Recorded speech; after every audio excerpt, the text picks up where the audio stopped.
प्राचीन भारत की भूमि में युद्ध और वीरता की गूंज सदियों तक सुनाई देती रही। इन वीरता और बलिदान की अनगिनत कहानियों के बीच राजा जनमेजय और उनके महान नाग यज्ञ की कहानी न्याय की रिलेंटलेस खोज और भाग्य और प्रतिशोध के जटिल इंटरप्ले का प्रमाण है। राजा परीक्षित के पुत्र और महान अर्जुन के पोते जनमेजय ने हस्तिनापुर के सिंहासन पर इस संकल्प के साथ विराजमान हुए कि वे अपने पिता की मृत्यु का प्रतिशोध अवश्य लेंगे। परीक्षित, एक नेक और वीर राजा का दुखद अंत सर्प राजा तक्षक के शाप के कारण हुआ था। शोक और क्रोध से भरे जनमेजय ने अपनी प्रतिज्ञा कर ली कि वे अपने पिता की अशांत आत्मा को शांति देने के लिए पूरे सर्प जाति का नाश करेंगे।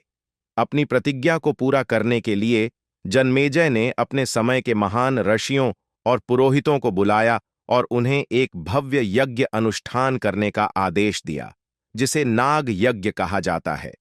पवित्र अग्नियां जलाई गईं और शक्तिशाली मंत्रों का जाप किया गया। आकाशीय शक्तियों को आह्वान किया गया ताकि वे सर्पों को उनके छिपे हुए निवास स्थानों से निकालकर यज्ञ की अग्नि में फेंक दें। जैसे जैसे यज्ञ आगे बढ़ा, सभी प्रकार के सर्प बलिदान की अग्नि में गिरने लगे, तड़पते और फुफकारते हुए। आसमान काला हो गया और धरती जनमेजय के क्रोध से कांप उठी। ऋषि और पुरोहित अपनी कर्तव्य निष्ठा से बंधे हुए अपने जाप जारी रखे, यज्ञ को पूरा करने के अपने संकल्प में अडिग रहे। हालांकि तक्षक, चालाक सर्प राजा जिसने परीक्षित की मृत्यु का षड्यंत्र रचा था, बचा रहा। उसने देवताओं की शरण ली, जनमेजय के असीमित क्रोध से बचने की प्रार्थना की। देवता तक्षक की दुर्दशा से प्रभावित होकर आर्षि आस्तिक को यज्ञ को रोकने के लिए भेजा।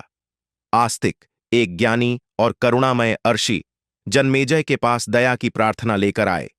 उन्होंने प्रतिशोध की निरर्थकता और क्षमा के महत्व की बात की, राजा से अनावश्यक हत्या को समाप्त करने का आग्रह किया। जनमेजय, हालांकि क्रोध से भरे हुए थे, आस्तिक के शब्दों से गहरे प्रभावित हुए। उन्होंने आर्षि की सलाह में बुद्धिमत्ता देखी और महसूस किया कि उनके कार्यों ने हिंसा के अंतहीन चक्र को बढ़ावा दिया है। भारी मन से जनमेजय ने नाग यज्ञ को समाप्त करने का आदेश दिया। बलिदान की अग्नियां बुझा दी गईं और बचे हुए सर्पों को बख्श दिया गया। तक्षक, अपने जीवन के लिए आभारी, अंधकार में वापस चला गया। अर्जुन के वंशजों के साथ फिर कभी पथ न टकराने की प्रतिज्ञा की। जनमेजय का यज्ञ समाप्त करने का निर्णय शांति और सुलह के नए युग की शुरुआत का प्रतीक बना। उन्होंने न्याय और करुणा के साथ शासन किया, अपने लोगों का सम्मान और प्रशंसा प्राप्त की।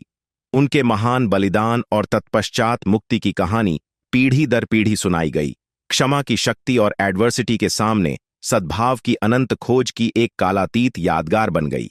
इस प्रकार जनमेजय और नाग यज्ञ की कहानी इतिहास के पन्नों में एक अमर कथा बन गई, मानव भावनाओं की जटिल बुनावट और प्रतिशोध और सद्गुण के बीच शाश्वत संघर्ष का एक प्रमाण।